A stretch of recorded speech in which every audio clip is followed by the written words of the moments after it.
கலாத்தியர் 5வது அதிகாரம் 24வது வசனம் இப்படியாக சொல்கிறது, கிறிஸ்துவினுடையவர்கள் தங்கள் மாம்சத்தையும் அதன் ஆசை இச்சைகளையும் சிலுவையில் அறைந்திருக்கிறார்கள். இன்னைக்கு இந்த உலகத்தில் எல்லாருமே சொல்லுவாங்க, நான் கிறிஸ்தவள் அப்படின்னு சொல்லுவாங்க. ஆனால் உண்மையான கிறிஸ்தவன் அப்படின்னா கிறிஸ்துவுடைய ஸ்பாவத்தை காட்டுறவங்க தான் உண்மையான கிறிஸ்தவர்கள்.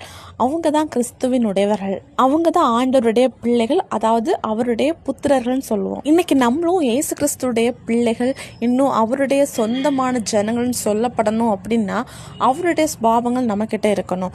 முதலாவது நம்முடைய மாம்சத்தையும் அதன் ஆசை இச்சைகளையும் சிலுவையில் அறையணும். மாம்சமும் அதன் ஆசை இச்சைகள்னாலே ஆண்டவர் வெறுக்கிற காரியங்கள், அவருடைய பார்வைக்கு அது எல்லாமே அருவருப்பு. இன்னைக்கு நம்ம பார்க்கும்போது அநேக பேர் என்ன செய்கிறாங்கன்னா தன்னுடைய மனம் போன போக்கில் வாழ்கிறாங்க. அது மட்டும் இல்லை, அதனால தன்னுடைய சரீரத்தையே கெடுக்கிறாங்க. ஆனால் இன்னைக்கு அநேக பேருக்கு தான் பண்ணுறது தப்புன்னு தெரியுது, ஆனால் அதுலேருந்து வெளியே வர முடியல.